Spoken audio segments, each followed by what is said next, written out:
part of being just and fair with your wife is to fulfill the covenant that you took when you got married to her, is to overlook her shortcomings, her flaws, her mistakes, and not to audit every single mistake she does, because life cannot go on like this. This is a concept well known in Islam. It's called in Arabic at-taghaful, and it is to overlook the shortcomings.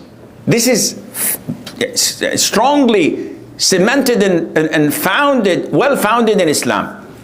It's found in the Quran, it's found in the Sunnah, it's found in the books of akhlaq, everywhere you go. And the Prophet said this clearly, alayhi salatu wasalam. He says, no believing man should hate a believing woman. If he hates one of her characteristics, he will be pleased with another.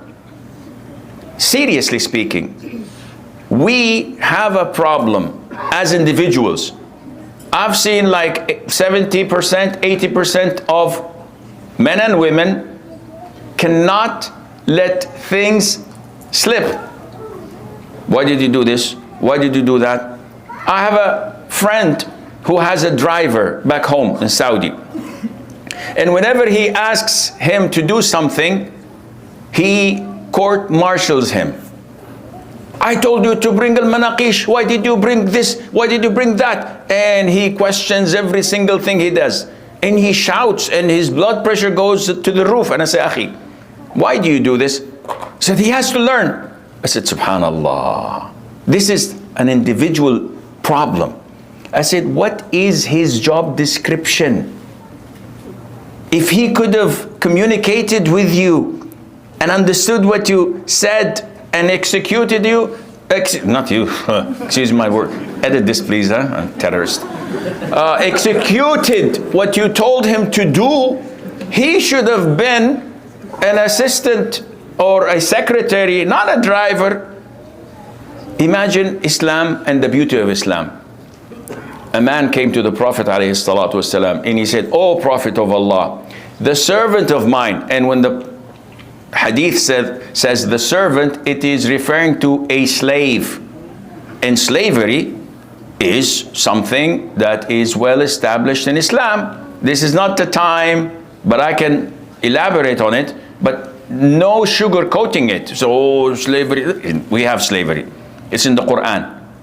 But there is no religion. It's in every religion. It's in every nation before us and after us. But there is no religion on earth that tells you if you do this, free a slave. If you do that, free a slave. If you swear and make you break your oath, free a slave. If you do so many things, ordering you to free all the slaves you have. But a man came to the Prophet ﷺ and he said, "O Prophet of Allah, the servant of mine, how many times should I forgive him? They make mistakes." The Prophet did not respond to him. So the man repeated the question, "O Prophet of Allah, the servant of mine, he's my slave. I can sell him and buy a new one with sunroof and headlights. 2024 edition.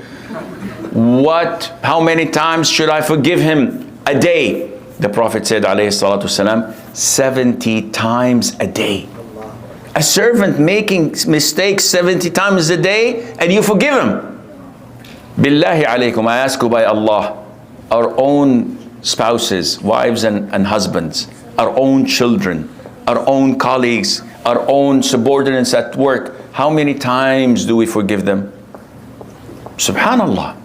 How many times would you like others to forgive your shortcomings and mistakes? A gazillion times a day. So why don't you reciprocate and do the same? Because your iman is this much, if ever existing. So this is how you should deal with your wife